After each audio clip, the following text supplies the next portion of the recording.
In this video, I'm giving you the 10 best things to do in Rome for first timers, and I'm not just giving you a random list. I'm telling you when to do each one, how to do it, and how to avoid making the mistakes that everyone does when they first come to Rome, so you don't lose time and especially patience. Rome is overwhelming because it's not just one attraction. It's ancient Rome, it's Baroque Rome, it's the Vatican City, it's neighborhoods, and especially crowds that change by the hour. So consider this your no regrets Rome itinerary. We'll start with the nice to do and we'll end with the can't miss. I'm Francesca with Crown Tours, and after 10 years of helping travelers experience Italy, France and Spain like a local, a wonderful team of coordinators and local guides have set up this list and learned one thing. Rome rewards smart timing rather than fast walking. The biggest mistake first-timers make in Rome is planning by attraction instead of by area and time of day. Rome works in rhythms, not as a checklist. Use this simple structure.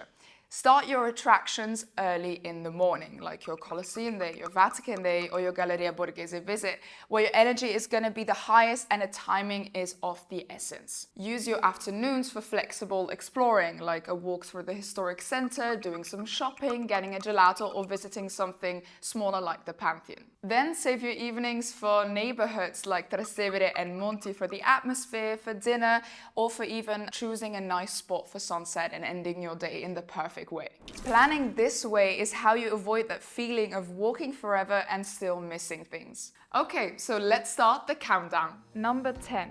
Aperitivo in Monti. If you want to feel like you actually live in Rome, even for just one night, an aperitivo in Monti is the best way. So what is aperitivo? You've seen it everywhere on social media. It's basically a drink and a snack just before dinner. A lot of bars decide to give you something right away, and sometimes you have to pay extra for it. But with your drink, there'll always be some kind of food. So Monti is a great spot to do it. It's cozy, stylish, super walkable, and perfect for an aperitivo. Since it's before dinner, aperitivo is usually done from 6 to 8 o'clock in the evening, when the locals all gather after work and it gets a little bit darker. The right way to do it is not to bar hop. Just pick one spot, grab a spritz, have a snack and do some people watching. Piazza della Madonna dei Monti is the heart of it all. You can go to spots like Al Vino or La Barrique, which are relaxed local spots that are not trying too hard.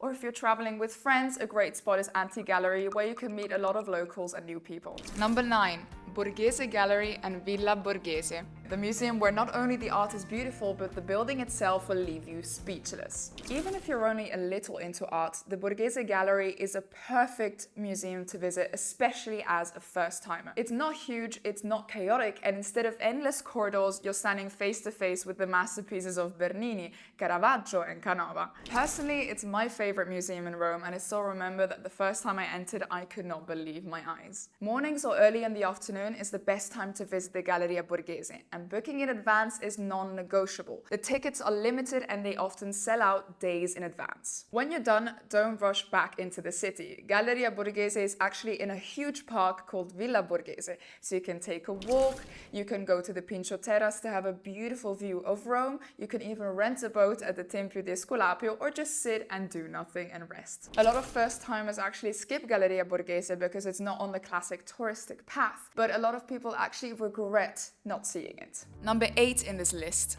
Gelato in Rome. The key to doing gelato right in Rome is knowing what to avoid.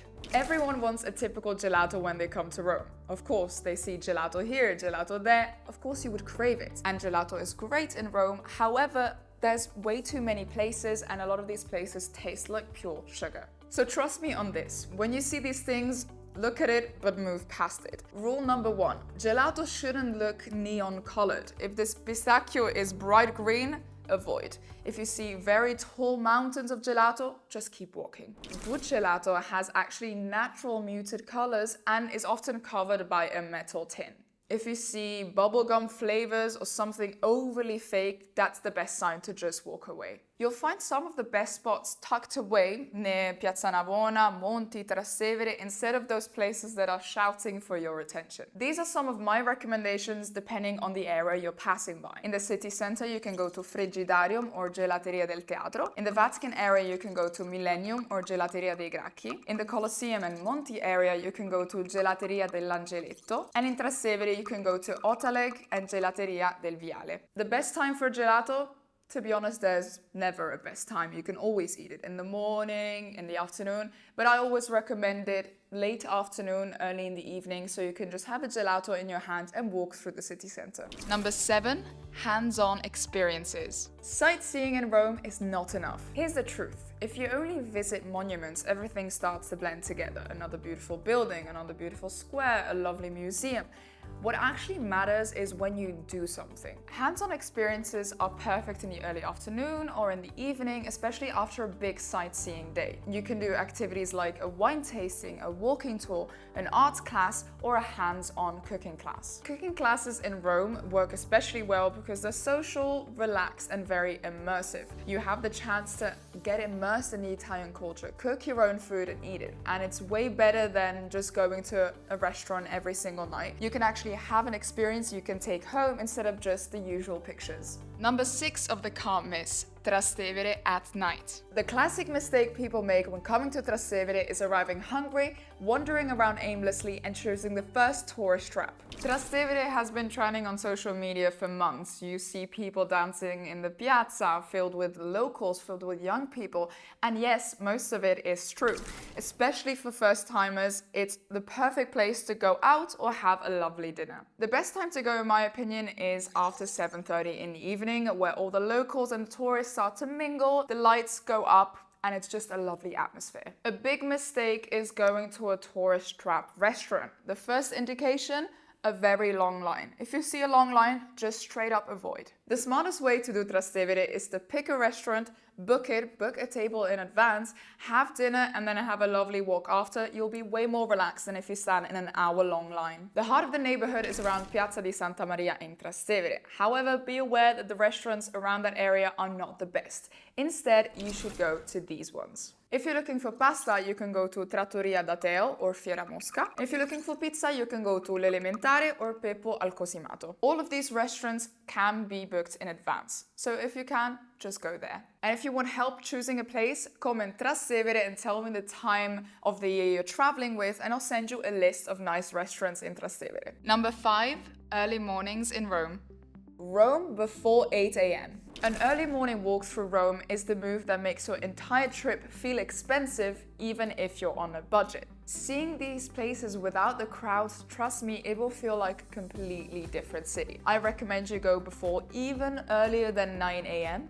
so that you'll be able to soak in the monuments, take beautiful pictures without the overwhelming crowds that there usually are during the day. The right way to do it is to just pick one point and letting the walk naturally flow from there. You will pass places like Piazza Navona, Piazza di Spagna, the Trevi Fountain, and many more other places in the historic city center. This isn't about checking things off a list or taking the perfect picture. It's about seeing these places without the crowds and truly enjoying them. This is also the perfect moment to have a coffee stop. Look for a nice local bar, sit with the locals, and just practice the dolce far niente. Number 4, sunset viewpoints. Where to find some of Rome's most magical sunsets? The key is to pick one view spot and commit to it instead of rushing from one spot to the other. Here's a list of my recommendations. You can go to Pincio Terrace, which is the classic postcard view of Rome, which is the most famous one. Then you can go to Giardino degli Aranci, which is more local and a bit more intimate. Then you can go to the Gianicolo Hill, which has a wider view of the city and is lesser known. Or you can go to Altare della Patria, which is the most dramatic view of Rome right in the center. However, do keep in mind that you have to buy a ticket to the museum to get the elevator to go up. A small tip that maybe will make a difference is to bring something to eat or to drink to these view spots instead of just going there, taking a picture and leaving. You can actually enjoy the moment. Ready for the top 3? Number 3 of the can't miss, the Pantheon. The moment you step into the Pantheon, everything changes. The Pantheon is one of the most extraordinary buildings in Rome and at the same time also very underrated by first-time travelers. From the outside it looks impressive but quite simple, but inside is where the true treasure lies. The best time to visit is in the morning or late afternoon when there's not too many crowds around. But if you go inside, take your moment, stand under the oculus and you'll be truly amazed. This structure is nearly 2,000 years old and it's the largest unreinforced dome in the world. Architects have been trying to figure out for centuries how they were able to build it and still can't find an answer. One small but important tip is I recommend you visit the Pantheon with either a skip the line or a guided tour. In this way you won't have to stand in the long queues and you'll actually be able to understand what you're seeing. Number 2, the Vatican Museums. If you visit the Vatican on the wrong day and at the wrong time, it can genuinely sour your mood. A lot of tourists we speak to daily say that they were completely overwhelmed when they visited the Vatican. It takes at least 3 hours to get through and there are so many things to see that you need a specific plan.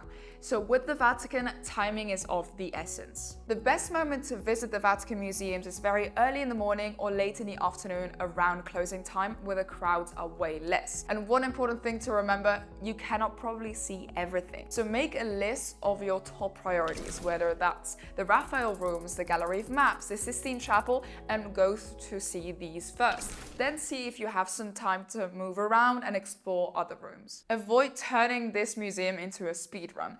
After the Vatican Museum visit, just choose something chill. Get a coffee, have a walk, sit down and just relax. For the Vatican counts the same thing as the Pantheon, I would recommend a skip the line or a guided tour. In this way you'll save a lot of time and you'll actually learn the beautiful art that is inside. Number 1, the ultimate can't miss, the Colosseum. But wait, that's not everything. If you only stop to see the Colosseum from the outside and then leave, it's like claiming you've read a book even though you've only seen the cover. Because when you enter the Colosseum, you'll get a true understanding of Rome. The Colosseum is the biggest reason that people travel to Rome because just seeing a picture is not enough. You actually have to experience it. But what truly makes this experience feel complete is pairing it with the Palatine Hill and the Roman Forum. Because Rome stops being just a monument and actually starts being the birthplace of Western civilization. If you buy a ticket to the Colosseum, keep in mind it's a combined ticket, so you'll see the Colosseum, the Roman Forum and the Palatine Hill. This is why we recommend you do it early in the morning, your energy is up and you'll be able to see everything because it takes around 3 hours to walk through all of these sites. Once you finish, resist the urge to go and see another big attraction and do something more relaxing, like an Aperitivo in Monti, as I mentioned before. It's just a few steps away and that's the perfect way to close your Colosseum day. And one last thing, you can do Rome on your own. It depends on what style you prefer to travel.